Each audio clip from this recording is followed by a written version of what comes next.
নমস্কার, কেমন আছেন সবাই? আশা করি সবাই খুব ভালো আছেন। আমরাও সকলে খুব ভালো আছি। আজকের দিনটা ছিল কালী পুজোর। পুজো আসতে আসতে যেমন কেটে গেল, তেমনি কালী পুজোও দেখুন ঝপ করে চলে এসেছে। আর আজকে কালী পুজোর দিনটা সকাল থেকে তাড়াতাড়ি স্নান টান করে রেডি হয়ে পড়েছি। আজকে একটু বেরোনোর আছে। কোথায় যাচ্ছি পরে বলছি, কিন্তু সকাল থেকে দেখুন আকাশটা কেমন মেঘলা করে রেখেছে। এই যে আমার বাড়ির জানলা থেকে এই যে বাইরেটা দেখে দেখুন কেমন মেঘলা মেঘলা, মনে হচ্ছে যেন বৃষ্টি আসবে। কালী পুজোর দিনটা এরকম একটা আকাশ করে রেখেছে, কিন্তু যাই করে থাকুক মনটা তো খারাপ করলে চলবে না। পুজোর দিন এই যে সকাল সকাল টিফিন করে নিয়েছি, আর এখন আমি রেডি হয়ে গেছি এবং বেরিয়েও পড়ছি। বেরোচ্ছি কোথায় সেটা চলুন যেতে যেতে বলছি।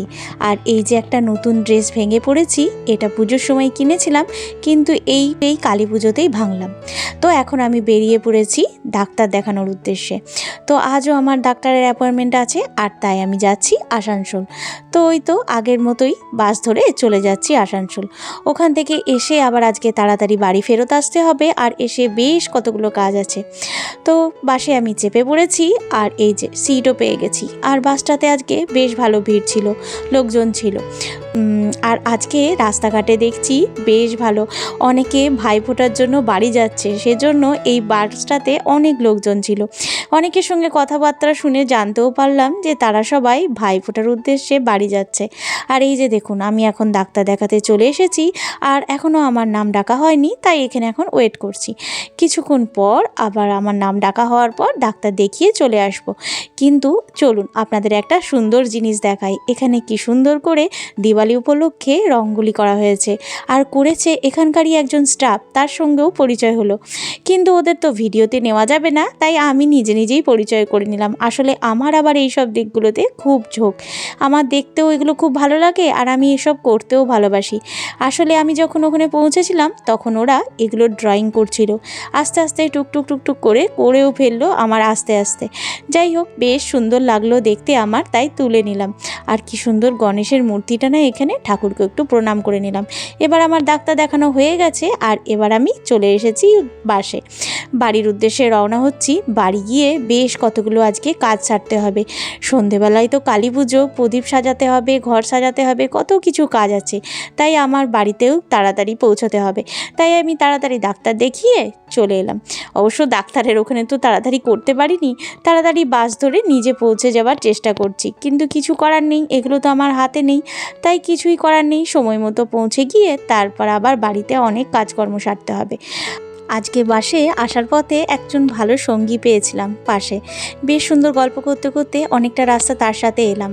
সে খুব আনন্দ করে একা একাই যাচ্ছে শ্বশুর বাড়ি থেকে বাপের বাড়ি ভাইফোঁটার উদ্দেশ্যে। তার বাড়িতে ভাই আছে, আর তার বোনরা সবাই একসাথে হবে। বেশ মজা লাগলো তার গল্প শুনতে। আর সেই গল্প শুনতে শুনতে পৌঁছে গেছি বাড়িতে। আর বাড়িতে এসে ঝট করে ফ্রেশ হয়ে নিয়ে তাড়াতাড়ি রেডি হয়ে নিয়েছি, কারণ আমার প্রচুর কাজ আছে। এই প্রদীপগুলোর মধ্যে সেই যে রং করেছিলাম, সেগুলোর মধ্যে বলেছিলাম যে কিছু ডিজাইন করব, আর সেইগুলোই করব বলে সকাল থেকে প্ল্যান করে রেখেছি। কিন্তু আর ভাবছি যে তাড়াতাড়ি হবে তো, শুকাবে তো, কারণ দুপুরের মধ্যে আমাকে এই সমস্ত করে নিয়ে তারপর শুকোতে দিতে হবে। তারপর সন্ধেবেলায় এতেই আবার প্রদীপ দেব। মানে একদম চাপাচাপির মধ্যে হয়ে গেছে, একদম সময় নেই হাতে, আর ঝটঝট করে করতে হবে। সেজন্য খেতেও বসিনি। তাই মা বলছে খেয়ে নিয়ে একবারে বসতে পারতে, কিন্তু আমি প্ল্যান করেছি এগুলো আগে করে নেব, রোদে দিয়ে আসবো, তারপরে লাঞ্চটা করব। তার জন্য আমি ছুটে দৌড়ে ডাক্তারখানা থেকেও এসেছি যে আমাকে বাড়িতে এসে তাড়াতাড়ি কাজ করতে হবে। আর এই যে দেখুন বিভিন্ন রকমের আঁকিবুকি করেছি, নিজের খেয়ালে যা পেরেছি। ফুল গাছ পাতা লতা বেশ সুন্দর করে নিয়েছি, আর সব রং খুলে বসে আছি। ঝটঝট করে করাটাই আমার এখন মেন টার্গেট। তো সেটাই আমি এখন করতে বসে গেছি। তার কিছু অংশ আপনাদের সাথে শেয়ার করলাম। আমার আবার অনেকটা মোবাইলটা ওই স্ট্যান্ড করে রেখে মোবাইলের দিকে যদি মনোযোগ থাকে, তাহলে আবার আঁকার দিকে মনোযোগ হয় না। তার জন্য আমি হাতেই মোবাইল ধরে নিয়েছি এবং আপনাদের জন্য কিছু অংশ তুলে রাখছি দেখাবো বলে। তারপর সম্পূর্ণ কমপ্লিট করে নেব এই ফোনটা বন্ধ করে। ফোনটা যতক্ষণ না বন্ধ করব, কাজটাতে ঠিক করে মনোযোগ দিতে পারা যায় না। খালি মনে হয় এই বোধহয় বন্ধ হয়ে গেছে, এই বোধহয় ভিডিও উঠছে না। যাই হোক, সমস্ত কথা বলতে বলতে আপনাদের সঙ্গে দেখুন এই যে প্রদীপগুলো আপনাদের দেখিয়েছিলাম, সেই যে বিভিন্ন রং করে রেখেছিলাম, সেগুলোর ওপর এই সমস্ত আঁকিবুকি করে নিয়েছি। আর সময় থাকতে সেরেও ফেলেছি, একটু রোদও পাওয়া গেল, রোদের মধ্যে নামিয়ে রেখেছি। এরপর লাঞ্চ সেরে নেব, আর তারপর সন্ধেবেলায় এই সমস্ত প্রদীপ দিয়ে ঘরটাকে সুন্দর করে সাজিয়ে তুলব। আপনারা আশা করি নিজেদের ঘরগুলিকে দীপাবলির দিন আরও অনেক সুন্দর করে সাজিয়েছিলেন। কেমন করে সবাই সাজিয়েছিলেন সবাই আমাদের জানাবেন কমেন্টের মাধ্যমে। দিনটা যদিও বা পেরিয়ে গেছে, কিন্তু যেহেতু আমি এখন আপনাদের সাথে শেয়ার করছি, তাই সম্পূর্ণটাই শেয়ার করব যে এই প্রদীপগুলো দিয়ে কিভাবে ঘরটাকে সাজালাম। আর সেটার জন্য দেখতে হবে আমার আগামী ব্লগটা, কারণ এই ব্লগের মধ্যে আমি অ্যাটাচ করছি না, কারণ ব্লগটা অনেকটা বড় হয়ে যাবে। আর এখনকার সবার ছোট ছোট ব্লগ দেখতেই বেশি ভালোবাসে, তাই এই ব্লগের মধ্যে আমি এই যে প্রদীপগুলো কিভাবে সাজালাম সেইটুকু অংশটাই দিচ্ছি। সন্ধ্যে থেকে ঘরটা কিভাবে সাজালাম সেই সমস্ত শেয়ার করব পরের ভিডিওতে। তার জন্য অবশ্যই আমার চ্যানেলটা সাবস্ক্রাইব করে রেখে পাশে থাকবেন। সবাই ভালো থাকবেন, সুস্থ থাকবেন, আর আশা করি আপনারা সবাই খুব ভালোভাবে দীপাবলি এবং দিওয়ালি যার যেরকম সবাই খুব ভালো কাটিয়েছেন, আনন্দ করে পরিবারের সঙ্গে কাটিয়েছেন। আমিও খুব মজা করেছি, আনন্দ করেছি, কিন্তু এবছর শুধুমাত্র ঘরে থেকেই সমস্ত মজাটা করেছি।